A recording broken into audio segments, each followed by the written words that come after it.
So let's do some community updates really quick. Yeah. So the last 2 weeks were very busy, but as well as on the end of projects, also my brain decided to that it wants to burn out, so it just jumped to a different project to like look into things. So let's update you on what I was doing first. The last 3 days, because that's the easiest thing to remember, I got completely sidetracked going back to ham radio related stuff. I don't exactly know how that happened, but I got interested to check what the status of D-Star, so the digital voice modes here locally is, and started looking into the digital voice modes. So I was like, oh, let's put, I don't want to buy a radio that supports this stuff. What is like the support of this with SDR and open source hardware? So I pulled out my trusty PortaPack HackRF. So if you don't know what that is, the HackRF is an SDR radio made by Great Scott Gadgets, by Mike, and Jared Boone or Sherbrand makes this faceplate for it, which is the PortaPack, and it converts it into a portable unit. For what I needed, I just needed the HackRF in this case, and I got SDR Angel, which is a software for SDR on the PC. Spent a day trying to get it to work on my other laptop. It turned out that I misunderstood how power management for USB devices works. So the HackRF doesn't support power management. So you have to like forcefully disable and blacklist or like disable list the HackRF as a device to be power managed at all. It's like just stop power management on this thing because it will just fail. Because what happens is you try to get the information from the HackRF, it pops up. It's like it fails first, then you connect again immediately and it's there. Then you wait a few seconds and it disappears again. It's like it just disappears, like powers off, powers off, powers off. It's really frustrating. So there is a solution. Yes, SDR Angel works on all platforms, which is nice. So I will get to SDR Angel itself. This is unrelated to that. This is first just getting HackRF to work. I thought it was SDR Angel. Oh, it doesn't work. But it turned out that it was USB power management. And on the guide on FAQ, if you look at the FAQ from HackRF, it says just put these devices into the list of just ignore in the TPM power management thing. And I was like, well, I don't even have it enabled or like installed. But the misunderstanding I had, it's like, no, you actually have to make sure it is installed because the default behavior of the kernel is to disable the USB devices. So you have to go in there, install it, and add it to the list so that it doesn't happen anymore. And also the config file in the FAQ was probably like an old version of Ubuntu, so I updated the FAQ on HackRF. So I contributed, yay! So now it is, after one day of my frustration, we're like, actually figuring that part out, it took me 3 days. But I went onto my streaming laptop, connected SDR Angel, and it just worked. I don't remember what I did here with power management on this laptop. I probably disabled it a long time ago completely, somehow. I don't even know how. So it worked out of the box, so I could prove it. Anyway, so that sorted, FAQ updated. Then I got SDR Angel to work, got normal FM radio working pretty much immediately. That was great. That worked nice. Then I was like, okay, let's try D-Star. It took me forever to figure out how to do D-Star decoding or like digital audio mode decoding. And like then there are no updated tutorials. Like, this is the whole world of like the documentation. Like, do you have YouTube videos? Do you have documentation for this stuff? How half of this stuff is like 3 years old with like an ancient version of the software. It's like people are not making new stuff and new tutorials and new guides and new demos of this stuff. It's really like, why? Just there's like opportunity here. You could have a full channel just keeping new updated content for this kind of stuff. But yeah, it's like I pieced it together. The problem I had is you need a special library that you need to install manually to do the digital mode decoding. And it's like, let's see, I don't remember what the name is, but it's like a special library. Yeah.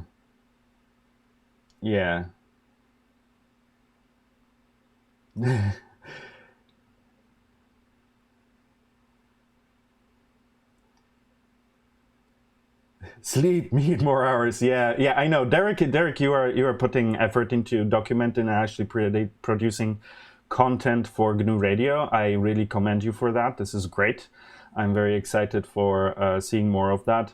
But yeah, I understand how this like entry point. It's like I'm a beginner with all this stuff, so it's like it's really hard. Yeah. Can I share a link? Yeah, thank you for asking, Slayer Darth. Yeah, you can link to it. It's fine. Just drop in the link in there. Anyways, I finally figured out how to install the get the library just compiled, installed. Then it went there, and then I was like dug more into the documentation of D-Star, and it's like ham radio, community, and internet seem to be like mortal enemies. So the documentation about ham radio in general is pretty scarce. High quality documentation is scarce on the internet. That is like, here, structured, this is how it works, this is what you really need to know. So it's like I was surfing 50 different websites with like just barrage of text and not actually getting to the point about this stuff. So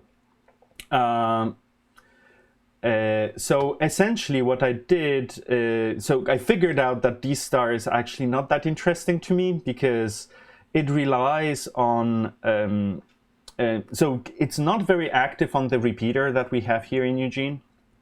And it's like, I looked up the D-Star repeater here. There is like an online page, which is like, that's the new age. It's like, oh wow, it has a live status update website for the D-Star repeater where you can see activity on that repeater. That's great. Every repeater should have that. It's like, if you have it's like it shouldn't rely on the internet to be usable, but having status updates and status websites for repeaters online is useful. So it's like, D-Star relying half on the internet for actually working in the first place is completely ridiculous to me. But having status updates online, that's a completely different story, and that's useful. So I don't know, they got it somewhat backwards in certain ways there. Anyways, so I looked at that repeater. It's like, there's barely anyone using it here. And then it's like, oh, you need like a local hotspot to use D-Star. That's what most people are doing. They basically end up having a doodad connected to their laptop that they connect with their handset over wireless to the doodad that then goes over the internet. If I didn't misunderstand something profusely wrong, this is ridiculous. What? Why bother then to use ham radio at all? Why don't you just take your phone and call someone? If this is stupid. It's like, I want a repeater that works on a big scale that I can connect to, and that should be the way people are using it, and not like getting this expensive, like $300 or whatever they cost, doodads connected to the internet to pretend like you're using a ham radio. It's just blows my mind. Anyways, so the result is, it's like, I'm not interested. Thank you very much. So essentially what I went back to is my original plan, where it's like, oh, I want to play with digital modes, so FT8 and the other like digital packet modes on normal HF. So I need to start setting up HF finally. It's like I planned it for a long time. So I went down that rabbit hole, asked a bunch of friends. It's like now we have a channel here on the 1-Bit Squared Discord for radio. I might rename it, but currently it's just called radio. But it's mainly, I hope, for ham radio and SDR related stuff. So check in there. And I asked there, Konrad Beckmann recommended stuff, Meek or Mike, he recommended a bunch of stuff, so I will show you a few things. So the first thing was like, what antenna do I need? It's like, this is a complete rabbit hole that you can spend probably decades just researching. So I was like, let's just do the simple thing. Let's set up a stupid dipole on the roof. Then I went on the roof and like started measuring stuff. Complete distraction. I shouldn't be doing any of this. I should be working on other stuff, but my brain just went down that rabbit hole and wanted to figure things out. So I was like, okay, fine. Just let it be. It's the weekend. It's Saturday, Sunday. Just do it. Hopefully you will feel better on Monday and you can actually get something useful done. So yeah. So I figured that out. Then Konrad recommended very interesting stuff. So we might actually on this channel do a few things related to ham radio at some point. Maybe even in near future. So this is what he recommended. He posted on Twitter and that he started reverse engineering this Chinese HF radio.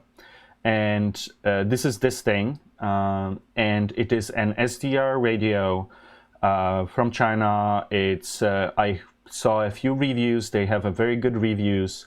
And Konrad posted here, and he reverse engineered it. I think he's able to patch his own firmware. So it is very nice radio to hack on. So that is an option. Also, it costs only $500, which is pretty good for an HF radio. Especially considering the specs. The only thing that Sherbrand or Jarrett pointed out, this is weird, like plus minus 10 ppm after warm-up, that sounds pretty bad actually. So there is not really an excuse for that, to quote Jarrett. These days, like getting a better TCXO for frequency stability is not very hard. So I don't know what they did here, why it is just 10 ppm. So that might be maybe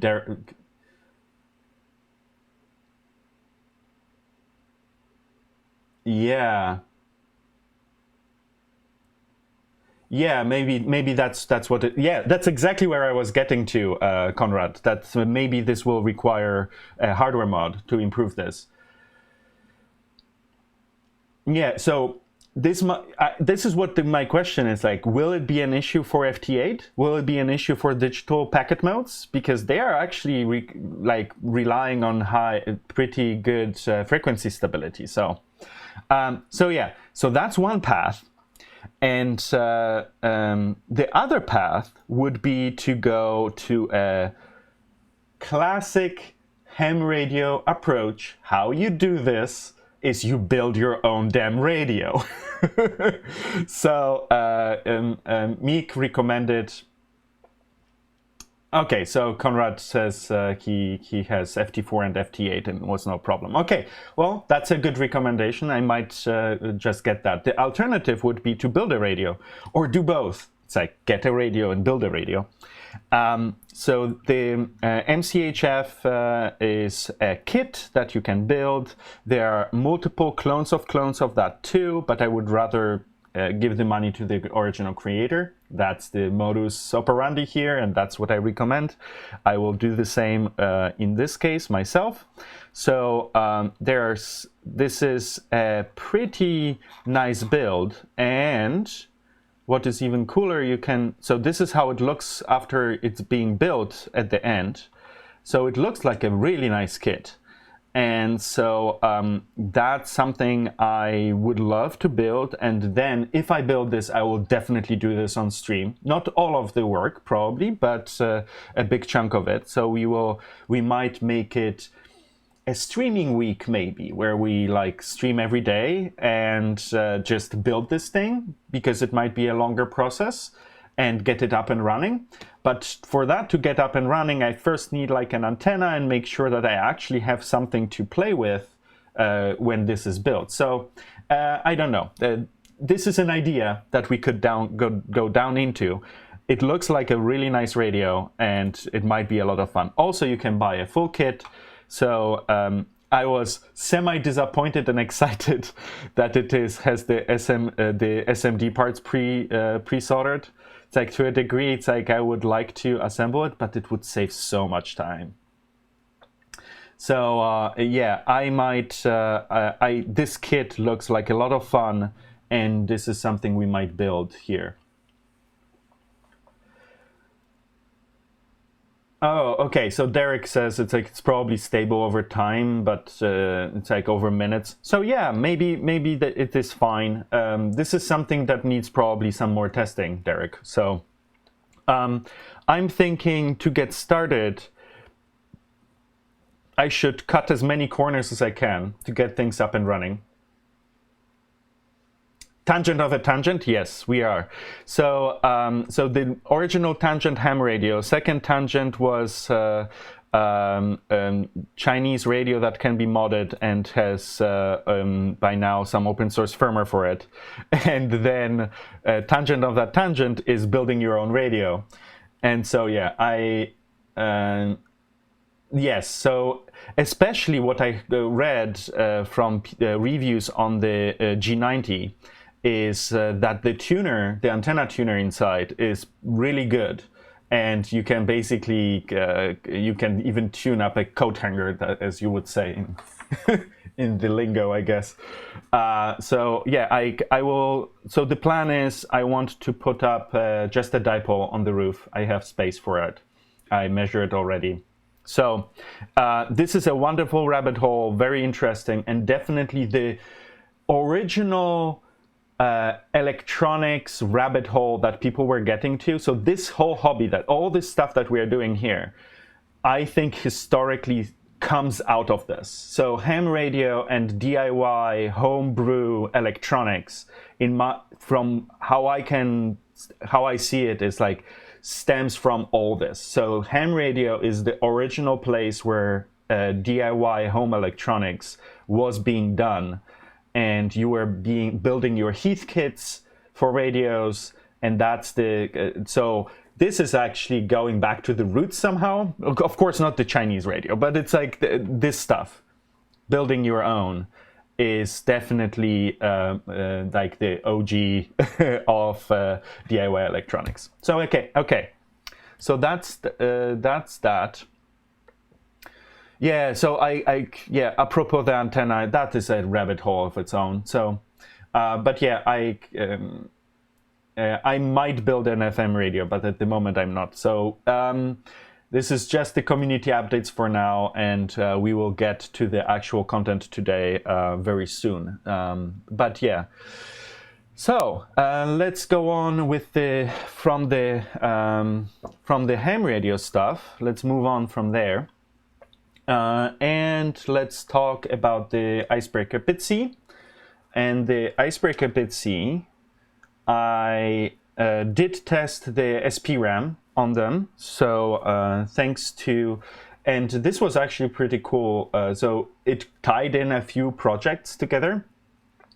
So let's do this. Yeah, so Icebreaker BitC, the FPGA development board. I needed to test the SPRAM before I assemble the remaining boards, and I did that by hooking up, porting Sylvain's memory tester to the icebreaker bitsy and using the Glasgow to actually do UART. So this doesn't have an FTDI chip, so USB to UART. So these first 2 pins, as per typical pinout of a, I'm not sure I have the piece of paper, but yeah, UART usually you connect to the first 2 pins here because this is the teensy footprint. And so I was testing 2 different hardware sets, which is I tried with the Glasgow first. Then I learned that Glasgow has a really amazing, so besides, I knew already it has UART applet for the Glasgow. So I could connect UART over this clips and then connect it to the PC, run Glasgow software. What I didn't know,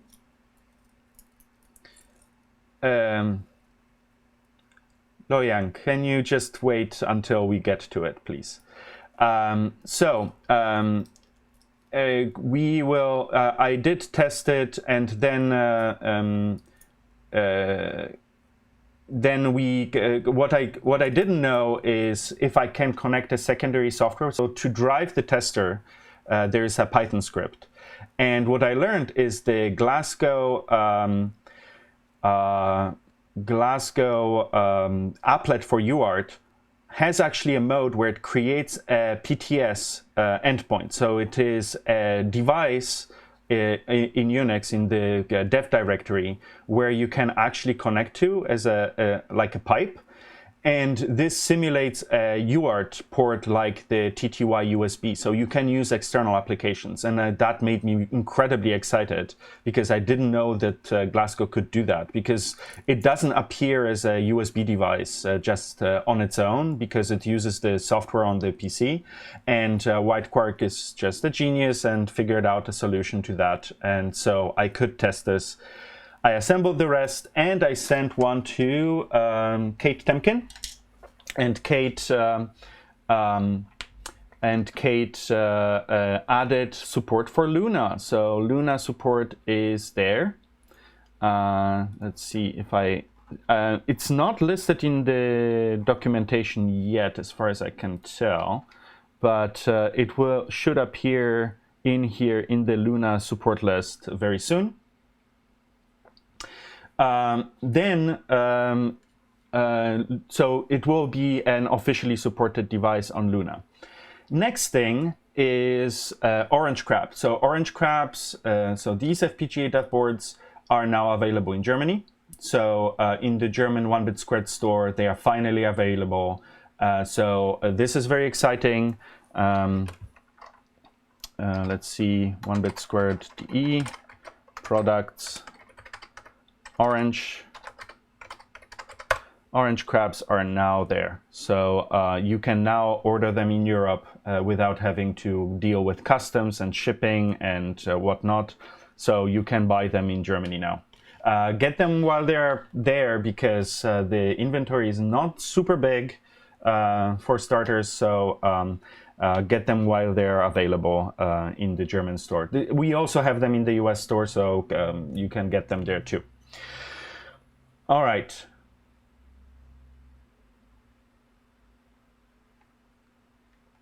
The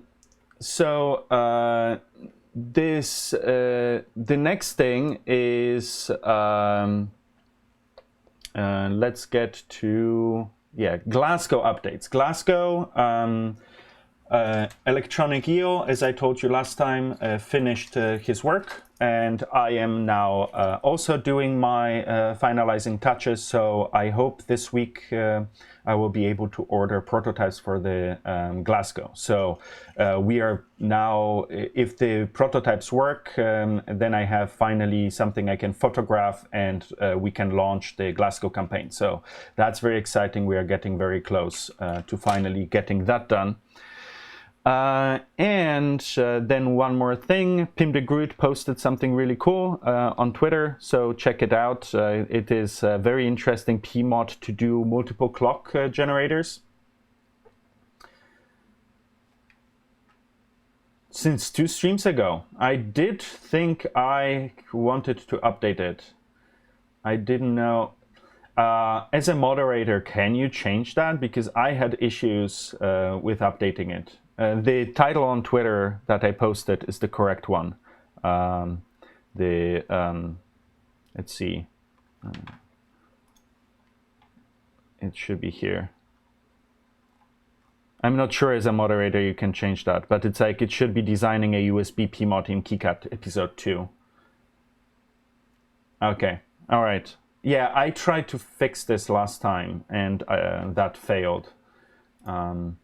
Maybe so. Let me finish the updates and then I will take a short break to try to fix the title before we get into the main section. All right. Thanks for the heads up. Yeah, I forgot about this. I should make a checklist, like a flight checklist, before I do streams. So, yeah, I'm sorry about that. All right. So, this is Pim's thing, and you should definitely check out the stream. This was very interesting how he created a nice clock generation thing for oscilloscope testing. So you should check it out. It's pretty nice. Another few things, the ASIC related stuff. There is a very nice post also on Twitter from.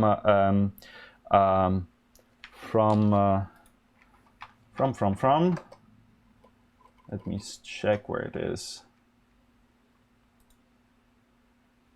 Matt Venn, yes, Matt Venn.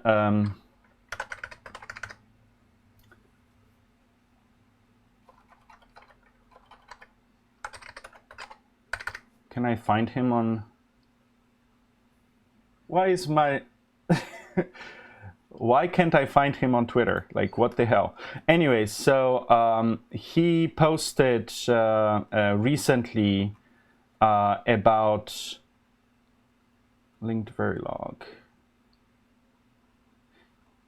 How he... God, it has to be somewhere in here. Let me see. This is interesting for the ASIC related stuff.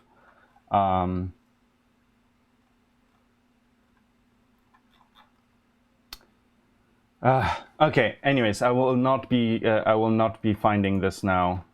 I don't know.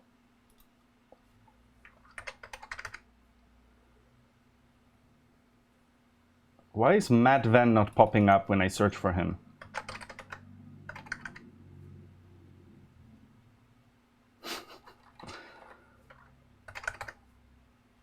Yeah, it completely doesn't pop up. It's like I can't find him. It's weird. Yeah, there it is. Thank you, Starry. Yes, that's it. So he basically managed to put together a design that works on an FPGA as well as on an ASIC to synthesize. Matthew Venn. That's how I have to search for him. Okay, fine. But why is Twitter not smart enough? Anyways, search on Twitter. It's broken.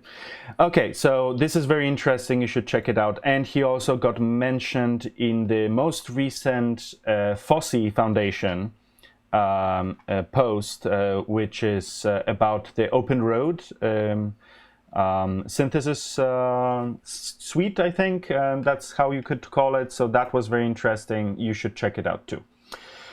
All right, so the last but not least, before we go on to new things, is Tigard that I was telling you about a few times. I was involved in its creation together with Joe Fitz. So Joe Fitz designed this. This is an FTDI board with level shifters and multiple I/O, and this thing here. So this is pretty nice because it's straightforward, already supported by all the tools. So that's the reason to use still FTDI, is because it's just supported by so much software.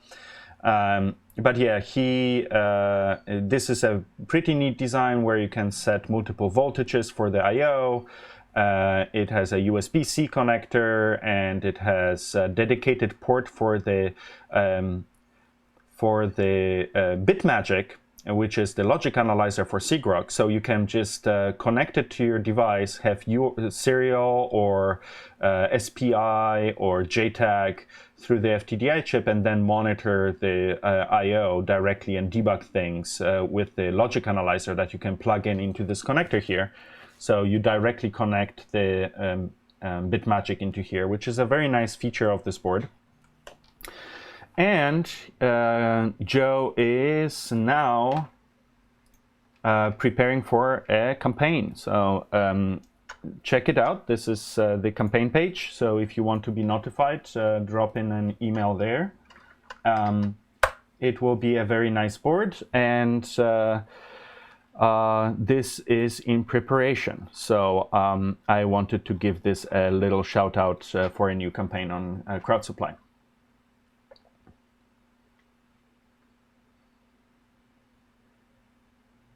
Okay, so Slayed Earth, let me just open the link that you provide here. So, wow, that's a STEM collection of different creators. That's very cool. #1 content discovery platform for STEM educators and Twitch on YouTube. Wow, that's awesome. That's very cool. Yeah, so that's thank you for putting this together. I'm sure this is a lot of work. And we can check this out too, everyone. That's very nice. Yeah, very cool. So it has a GitHub organization, I guess, where you can contribute your own stuff to it. That's nice. Very cool. Thank you for sharing. That's very, very nice. Yeah, so this board, so going back to TiGuard really quick, this board really is designed based on experience. It's like doing classes for embedded hardware, hacking, debugging, and like mostly hacking. It's like Joe teaches basically hardware pen testing, so penetration testing. So you basically get a hardware device and you try to enter into its firmware, like do stuff with that. So he's teaching those classes. So this is based on his experiences teaching those classes. This is a perfect tool to do really quick, like interfacing to boards. And so I think from this board, this will be a more powerful expansion to that is actually the Glasgow. So that's why TiGuard is just FTDI. It has its limitation. Glasgow is a much more powerful tool. This is supported by a lot of software already. This one has a very growing and active suite of tools built in. So they are somewhat of complementary tools. It's like depending on what you are working on, one or the other might be the right solution for your problem. So yeah, that would be it for community updates.